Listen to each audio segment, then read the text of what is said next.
नमस्कार फ्रेंड्स, मैं आपका दोस्त बलवान सिंह भैया एक बार फिर से एक नए ट्रैवल ब्लॉग में आपका बहुत बहुत स्वागत करता हूं। तो आज हम बात करने वाले हैं कि रिसेंट टूरिस्ट वीज़ा ट्रेंड, किन को वीज़ा मिल रहा है, किन को नहीं मिल रहा। चाहे वो बात हो कनाडा की, चाहे वो बात हो ऑस्ट्रेलिया की, चाहे हो यूके की या फिर शेंगन जोन हो। मतलब जब इंडिया के अंदर हम बात करते हैं ना, ईस्ट वेस्ट नॉर्थ साउथ चारों दिशाओं की, तो उनमें से सबसे ज़्यादा प्रॉब्लम में जो है वो नॉर्थ इंडियन है। उस नॉर्थ इंडियन के अंदर हरियाणा, पंजाब, राजस्थान, हिमाचल, जम्मू, ये पार्ट्स आते हैं।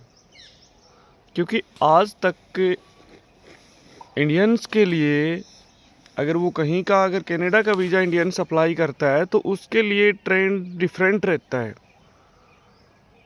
नॉर्थ इंडियन के लिए डिफरेंट रहेगा, साउथ इंडियन के लिए डिफरेंट रहेगा। क्योंकि ऑफिसर को मोस्टली पता है और अब तो बहुत गहराई से पता चल चुका है। जैसे कि अब मतलब मोस्टली अगर डिपोटेशन की हम बात करें तो यूएस से जो बच्चे डिपोर्ट होके आए हैं वो नॉर्थ इंडियन ही है। तो नॉर्थ इंडियन को प्रॉब्लम ज़्यादा बढ़ चुकी है, तो साउथ इंडियन को वीज़ा मिलता है। क्योंकि हर एक दायरे के अंदर काउंटिंग होती है। अगर हम बात करें एयरपोर्ट पे, तो एयरपोर्ट पे भी काउंटिंग होती है। एयरपोर्ट भी एक ऐसी प्रॉपर्टी है, जब हम एयरपोर्ट से जाते हैं ना, इंडिया से एग्जिट लेते हैं, तो उनके पास एक काउंटिंग का दायरा होता है कि कौन आदमी इंडिया से गया और कौन आदमी इंडिया में वापस नहीं आया।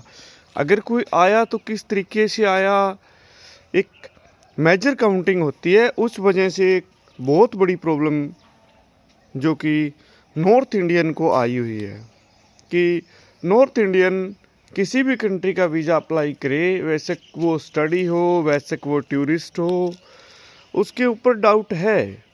क्योंकि नॉर्थ इंडियन जब इंडिया से वीज़ा लेके जाता है तो उसका कुछ स्टेटस और होता है कि वो स्टडी पे जाएगा, कि हम स्टडी करेंगे वहाँ जाके, हम इंजीनियरिंग करेंगे। लेकिन उसका स्टेटस कुछ दिन में वहाँ जाने के बाद चेंज हो जाता है और वो या तो किसी अलग डिफरेंट वीज़ा में कन्वर्ट करवा लेता है, या फिर वो इनलीगली हो जाता है।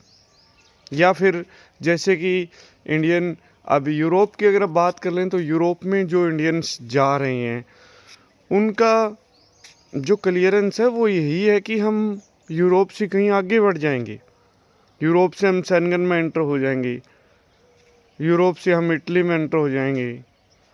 लेकिन कुछ एक पार्ट्स ऐसे निकल के सामने आ रहे हैं, जैसे कि स्पेन है। स्पेन नॉर्थ इंडियन को स्टडी वीज़ा नहीं देता, कि जब भी नॉर्थ इंडियन स्पेन के अंदर स्टडी की फ़ाइल करता है तो वो रिजेक्शन में आती है। वही फाइल सेम अगर साउथ इंडियन करता है तो उसका वीज़ा सक्सेस रेट अच्छे हैं। क्योंकि खुद हमने ही सिस्टम ख़राब किया है। तो अब इसके लिए अगर अमेरिका की हम बात करें तो आज भी वीज़े दे रहा है, आज भी अमेरिका वीज़े दे रहा है, आज भी कनाडा वीज़े दे रहा है। सिर्फ इन 4-5 स्टेटों को नहीं दे रहा, जो कि नॉर्थ इंडियन है। नॉर्थ इंडियन को सबसे बड़ी प्रॉब्लम है। तो इसका सॉल्यूशन हमें निकालने के लिए यही है कि सबसे तो पहले सफिशेंट फंड मेंटेन करें, फाइनेंशियली स्ट्रॉन्ग करें, अपने अकाउंट को, खुद को फाइनेंशियली स्ट्रॉन्ग साबित करें कि हम जा रहे हैं तो वाकई हम वापस आएंगे। और दूसरा स्टेटस ये है कि हमें ट्रैवल हिस्ट्री काउंट करनी होगी, हम टाइमली गए हैं तो टाइमली वापस आए हैं। आज जो लोग नॉर्थ इंडियन अपना स्टेटस ख़राब करके इंडिया के अंदर बैठे हैं, उनकी अगर बात करें, हम थाईलैंड और एशिया की कंट्री में भी अगर वो जाते हैं ना न्यू पासपोर्ट लेके या ओल्ड पासपोर्ट पे, तो फ्रेंड्स उनके लिए इतनी बड़ी प्रॉब्लम है कि हो सकता है वो दिल्ली एयरपोर्ट से उनकी बोर्डिंग ही डिनाई हो जाए, जा ही ना सके। इसीलिए बहुत बड़ी प्रॉब्लम है। तो इसलिए अपनी प्रोफाइल थोड़ी क्लियर करें और उस विचारधारा को छोड़े कि हमें जाके वापस नहीं आना, हमें सेटलमेंट लेनी है। तो उस चीज़ में कोई फ़ायदा है नहीं। और अपना स्टेटस ख़राब करके पहले भी हमारे बहुत भाई आ चुके हैं। तो कोई भी इनलीगली रास्ता न अपनाएं। अगर किसी को जाना है तो लीगली वे से जाएं। अगर टूरिस्ट है, विजिटर है, बिजनेस है, तो उसी दौरान उसी टाइम के दायरे में रहते हुए अपनी होम कंट्री में वापस आएं, ताकि अगेन भी हम फॉरेनर अब्रॉड में जा सकें। तो ये था आज का टॉपिक फ्रेंड्स। 2024 में ट्रेंड अच्छा था टूरिस्ट वीज़ा का।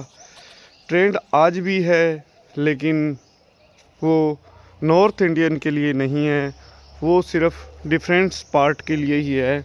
नॉर्थ इंडियन के अंदर अगर हम बात करें तो एक गुजरात को भी हम शामिल कर सकते हैं कि गुजरात का ही हालात वो है कि जो नॉर्थ इंडियन का है। वहाँ भी मतलब डंकी रूट वाले डिफरेंट के तरीके से, और एजेंटों की आड़ में एजेंटों को तो अपनी गेम खेलनी है, अपने हथियार चलाने हैं। तो इसलिए इस गेम से गलत तरीके से बचें। और ये आपका अपना चैनल है, इसको लाइक शेयर एंड सब्सक्राइब ज़रूर करें। और मुझे भी मोटिवेशनल मिले और डिफरेंट प्रकार की जानकारी मेरे भाइयों तक पहुंच सके। Thank you friends. जय हिंद, जय भारत।